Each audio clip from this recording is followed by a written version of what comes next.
If you were a veteran of Bungie's Destiny franchise since the release of Destiny 1 on September 9th, 2014, you're likely very aware of the incredibly intense objective-based game mode Rift, which released alongside the highly acclaimed Taken King expansion on September 15th, 2015. Rift's focus on a modified Capture the Flag gameplay mode was a massive breath of fresh air for the Destiny franchise by breaking away from what was once a repetitive shoot and capture Crucible playlist. But how does this apply to Destiny 2 in the year 2022? On August 4th, 2021, ahead of their August 24 showcase, Destiny 2 Assistant Game Director Joe Blackburn posted an extremely lengthy Twitter thread in which he attempted to provide as much transparency as allowed at the time about the state of Crucible in Destiny 2 and what moves developers were attempting to accomplish moving forward. This included the reprisal of old maps, the introduction of brand new maps never seen before, and most importantly, discussing the opportunity of bringing back Rift as a returning playable mode in Destiny 2, and how it would meld into Destiny 2's new, faster-paced sandbox. Since then, Crucible developers have been extremely quiet as to the state of Rift returning as a playable mode, but we are seeing the validity of this discussion as a whole with the recent reprisal of Vostok and Eternity maps. However, we have yet to receive a full confirmation of Rift's eventual return. Today, we're going to be going over two specific topic points, the first being what the game mode actually is, and then why Rift coming to Destiny 2 Crucible is much bigger for the game as a whole than players might think. So what exactly is a Rift game mode? For new players who were introduced to the Destiny franchise during Destiny 2 and thus never got to experience Destiny 1 at all, they may likely have never heard or played Rift or known about the game's existence. The premise of the game mode was quite simple. Both teams start out on their respective sides of the map as normal, but will notice a rift in their spawn location, also known as a base. As players begin progressing and moving through the map, they will notice a 15-second countdown timer and marker appear in the center of the map, which will begin ticking down to 0. Once the countdown concludes, the spark, a ball of taken energy, will spawn on the marker's location. Any player from either team will have the ability to move towards the spark and interact with it, causing the player to pick up or absorb that spark and glow with taken essence. Once this occurs, the player who picked up the spark will be responsible for carrying the spark to the opposing team's spawn location and approaching the rift in their base. By doing this, the spark carrier will ignite the rift by dunking the spark in the rift, causing a base-wide explosion which kills any enemy players within the vicinity of the blast radius. By igniting the rift, you will score your team points, and the first team to reach the point threshold or have the most amount of points by the timer's end will be declared the winner. If a player dies while carrying the spark will be removed from the player and the timer will reset for the spark to spawn again. As you can see, this is a massive difference to Destiny 2's current PvP play modes, which solely rely on only 3 possible outcomes: shoot and eliminate enemy players, capture zones located around the map, or do both at the same time. But why is Rift coming to Destiny 2 Crucible much bigger for the game as a whole than players might think? It's quite simple, actually, because its implementation would lay the framework for much more widespread impact than being just another mode for Guardians to play. Let's think about the current state of Destiny 2 PvP since the release of the Witch Queen expansion. Seen here is a list of every common game mode currently available in Destiny 2. As you can see, with the exception of Team Scorch that players only see once every few weeks during LTM rotation, every standard game mode has something in common. They all follow the 3 possible outcomes mentioned earlier, where the sole objectives of the game mode are to eliminate players, capture zones, or both at the same time. Even pinnacle play modes such as Iron Banner and Trials of Osiris, which Bungie greatly advertises as a PvP player's ultimate Crucible endgame experience, still ultimately follows the same objective formula of simply eliminating other players or capturing zones, but with light levels enabled. Even still, this doesn't change the core of the mode being a simple reskin of their light disabled mode counterparts. This in essence doesn't solve the sheer lack of playlist variety for players to experience. Now, let's look at player stats.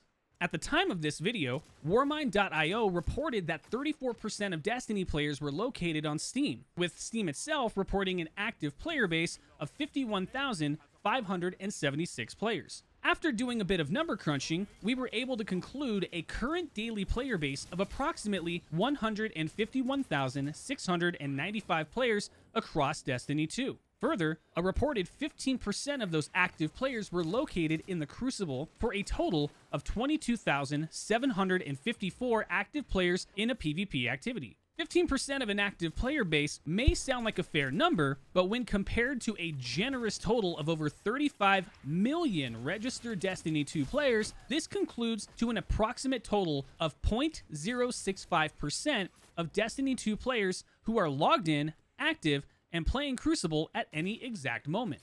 With all due respect and no disrespect intended, it can be argued that one of Destiny 2's largest core problems with Crucible is seen is that players are simply becoming tired of doing the same thing over and over again with little to no change. Playlist variety is so dry that players have become exhausted. It can also be argued that regardless of the rewards a player can earn, a player can only eliminate other players and capture zones so much until stagnancy and sheer boredom begin to take hold. This is where Rift comes in. The introduction of an objective-based mode, even one previously implemented in Destiny 1, would be a welcomed disruption to an already stagnant and repetitious cycle of killing and zone capturing. Veteran players of Destiny 1 will be able to experience the return of an iconic objective mode in an entirely new sandbox and full 60 FPS support. New players who have yet to experience Rift at all will be able to experience an entirely new and fresh game mode. This in turn may very well likely lead to a solid increase and retention of players in the Crucible playlist.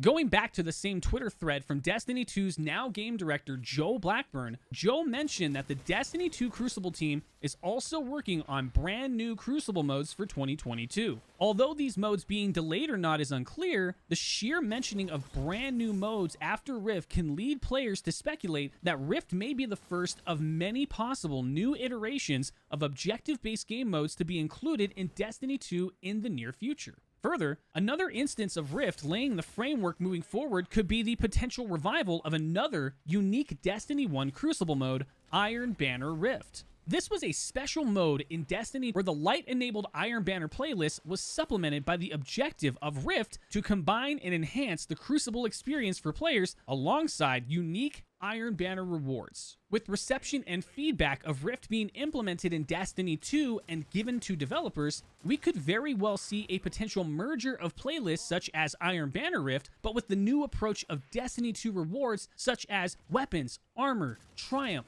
titles, and more that were never realized in Destiny 1's limited space. As we've already seen, Crucible developers have been hard at work trying to expand Destiny 2's Crucible map pool by bringing back maps such as Vostok and Eternity. This is a small step in the right direction, but the introduction of Rift in Destiny 2 could very well be the catalyst for upcoming map designs, as well as the revisiting of already released maps or potential revisions based on the progression of Rift's unique gameplay.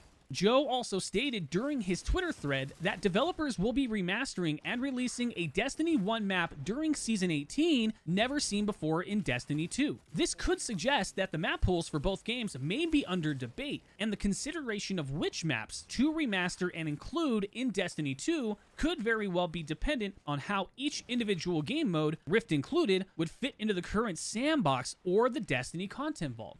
Rift being mentioned first in Joe's Twitter thread would speculate that it would be the first objective mode to be released in line with a multitude of new modes later on. This in turn could also place Rift at the forefront of potential sandbox tuning moving forward based on a new objective-based lens that at present is very vastly limited. Since the current Destiny 2 sandbox is created largely on the context of 6v6 elimination and zone capture, we could very well see the implementation of new or revised perks, buffs, debuffs, and abilities that supplement a new objective-based approach to the Crucible playlist that developers have not viewed through since the development of Destiny 1. We've seen Destiny 2 begin experimenting again with the inclusion of playlist-specific armor sets, weapons, and perks to enhance gameplay experience as well as align to Destiny 2's approach as a massive multiplayer online game. Such examples include the Legacy Gambit armor sets and now Iron Banner weapons, armors, and perks unique to the playlist. With the inclusion of Rift, it's very likely Crucible developers may begin taking the same new approach to the game mode by exploring the creation of weapons, armor, and perks unique to the Rift playlist. Of course, this is purely speculatory, but a hopeful speculation to consider.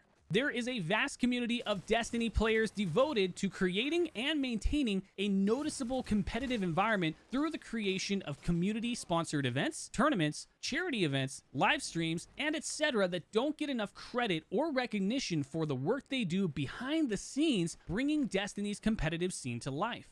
Assuming the implementation of Rift in Destiny 2 will also include the implementation of private match functionality, Destiny 2's competitive scene will have a huge opportunity to expand their competitive footprint, as Rift contains the team-based objective framework that a competitive environment can nurture and support.